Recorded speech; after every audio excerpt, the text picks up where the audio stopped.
من الشيطان الرجيم بسم الله الرحمن الرحيم وما أصابكم من مصيبة فبما كسبت أيديكم ويعفو عن كثير وقال تعالى في مقام آخر لقد كان لكم في رسول الله أسوة حسنة صدق الله العظيم. محترم دوستو عزیزو، قرآن کریم یہ اللہ تعالیٰ کا کلام ہے جو حضرت محمد صلی اللہ علیہ وسلم کے ذریعے جو اس امت کو ایک ہدایت نامہ پیش کیا ہے، یہ دستور حیات ہے، زندگی گزارنے کے اصول اللہ نے اس میں بیان فرمایا۔ جب کوئی انسان کسی کمپنی سے کوئی چیز اس کمپنی کی پروڈکٹ کو خریدتا ہے تو اس کمپنی کے مشین کو جس کو اس نے خریدا ہے اس کے ساتھ ساتھ اس کو ایک بک چھوٹی سی دی جاتی ہے۔ اس بک میں اس مشین کو جو اس نے خریدا ہے اس مشین کے چلانے کی ترتیب، اصول اور آداب بیان کیے ہوتے ہیں، اور اگر وہ زیادہ بڑا مشین ہوتا ہے تو بعض مرتبہ کمپنی اس مشین کو عملی طور پر کیسے چلانا، اس کی عملی پریکٹس کے لیے خریدنے والے کے ساتھ ساتھ کمپنی ایک دو آدمی کو بھی بھیج دے۔ یہ اس مشین کو آپریٹ کرتے ہوئے آپ کو سکھائیں گے کیسے اس کو چلانا، کیسے بند کرنا، کیسے اس کی ترتیب کیا ہے، وہ لکھا ہوا ہے ہدایت نامے میں، چھوٹی سی کتاب دی ہوئی ہے، اس کے مطابق چلا کر کے ہمارے کمپنی کے آدمی آپ کو بتائیں گے۔ اللہ رب العزت نے انسان کو ایک چلتا پھرتا مشین بنایا اور ہدایت نامے کے طور پر قرآن کریم جیسی کتاب عطا فرمایا، اور پریکٹیکلی عملی نمونے کے طور پر حضور اقدس صلی اللہ علیہ وسلم کی ذات گرامی کو مبعوث فرمایا اور حضور کی زندگی کو نمونہ بنایا۔ چنانچہ قرآن کریم نے کہا لقد کان لکم فی رسول اللہ، تمہارے لیے نبی کریم صلی اللہ علیہ وسلم کی زندگی ایک اسوہ حسنہ ہے، زندگی گزارنے کا بہترین نمونہ ہے، سیمپل ہے حضور کی زندگی۔ یہ تو ہمارے لیے مسلمانوں کے لیے خوش قسمتی ہے کہ اللہ نے کتاب اللہ ہدایت نامہ عطا فرمایا اور نبی کریم صلی اللہ علیہ وسلم کی ذات گرامی عملی طور پر زندگی کا نمونہ عطا فرمایا۔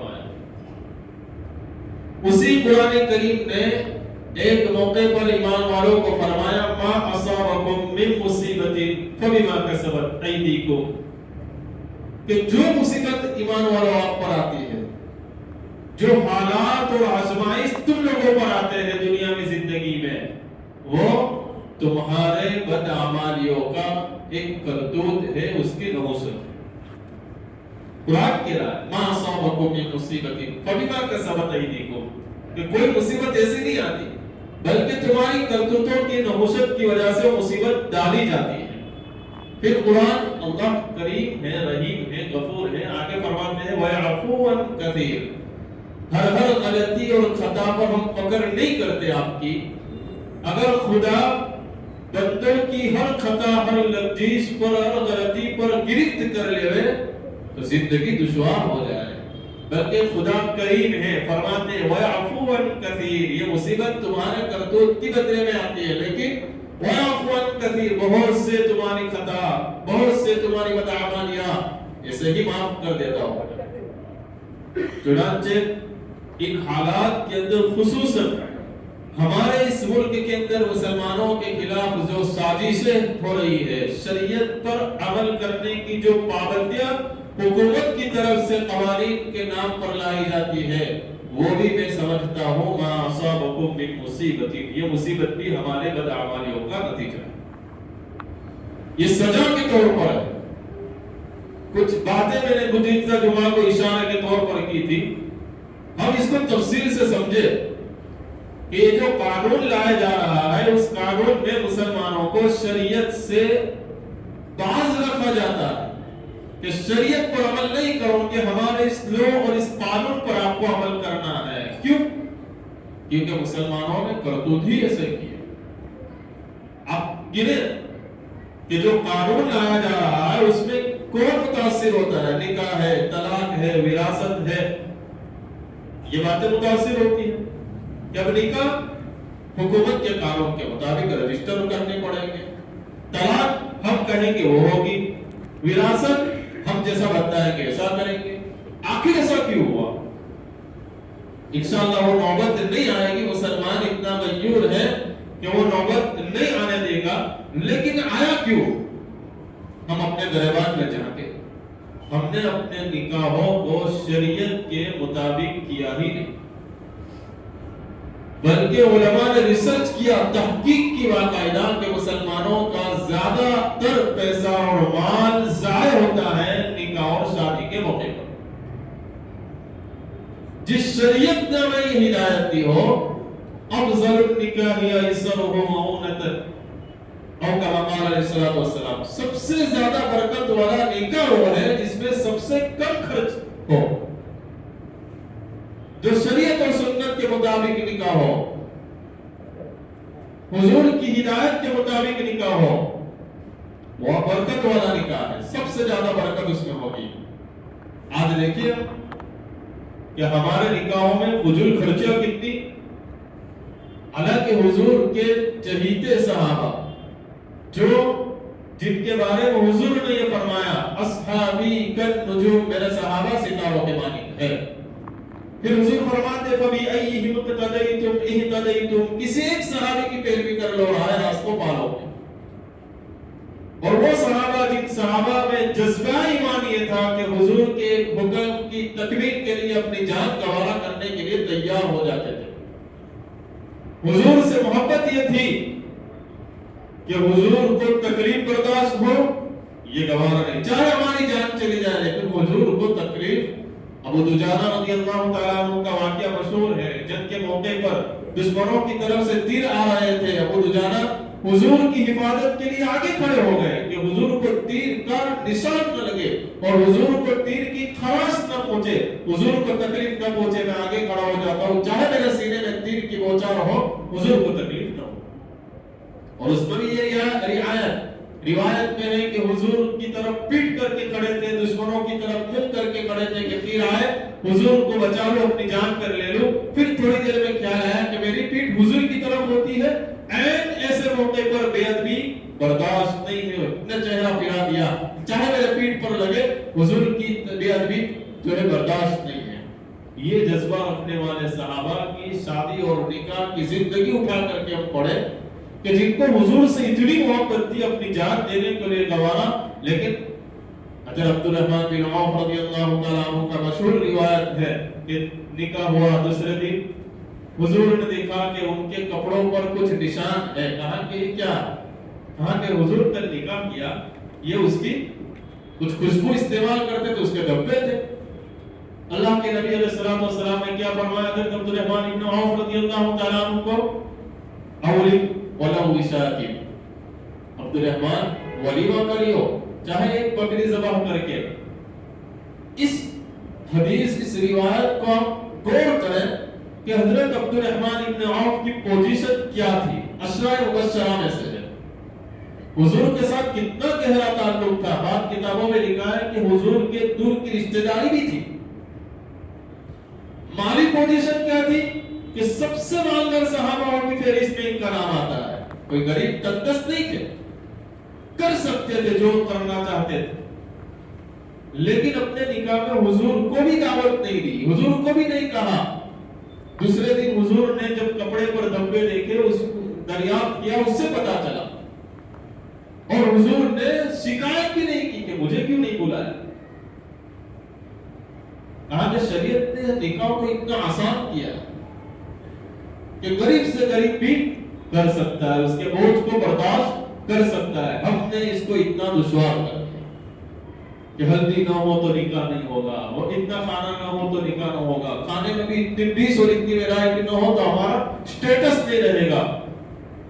حضور کی نکاح، حضور نے مالداروں کے لیے بھی ولیمہ کا طریقہ بتایا، غریبوں کے لیے بھی ولیمہ کا طریقہ بتایا۔ ایک نکاح کے موقع پر حضور نے صحابہ سے کہا کہ تم اپنا اپنا ٹفن لاؤ، اور دسترخوان بچھایا، اپنے اپنے گھر سے لا کر کے جمع کیا، اور صحابہ اپنا ٹفن لا کر رکھتے ہو، کہا کہ یہ میرا ولیمہ ہے۔ اتنا آسان شریعت نے رکھا، لیکن ہم نے اس کو اتنا دشوار کر دیا. پھر کہتے ہیں حالات آتے ہیں، ہم چلے ہی نہیں اسلام پر. ہمارے خوشی کے موقع پر ہم نے اسلام کو فراموش کیا، خدا کو ناراض کیا. جیسے نماز ایک عبادت ہے، نکاح ایک عبادت ہے. نماز کے موقع پر آدمی کوئی گناہ کا کام کرنے کا تصور نہیں کر سکتا کیونکہ عبادت ہے، اس کو سنت کے مطابق ادا کرنی ہے. روزہ ایک عبادت ہے تو نکاح بھی ایک عبادت ہے. اس عبادت کے موقع پر ہم نے اللہ کو ناراض کرنے والے اعمال اور کام کیے. اس نکاح میں بتاؤ برکت ہوگی، محبت ہوگی؟ جس نکاح کی ابتدا، جس نکاح ایک نئی زندگی کا آغاز، نکاح سے تکمیل ایمان کا مژدہ اور خوشخبری سنائی گئی. اب ایک اجنبی لڑکا اور لڑکی حلال طریقے سے ایک نئی زندگی شروعات کر رہے ہیں. اپنی اس بگننگ میں، اپنی ابتدا میں، اپنی شروعات میں اللہ کو ناراض کرنے والا کام، اس زندگی کی شروعات ہی نے اللہ کو ناراض کیا ہے. وہ زندگی میں برکت کہاں سے ہوگی، رحمت کہاں سے ہوگی؟ فرمایا کہ ہم نے اللہ کے احکام کو فراموش کیا. پھر بات آتی ہے طلاقوں کی طرف، ناچاکیوں کی طرف، دو خاندانوں میں جدائیوں کی طرف. دوسرا مسئلہ طلاق کا ہے. اس قانون میں ہم نے اس کو بھی کھلواڑ بنا دیا، مذاق بنا دیا.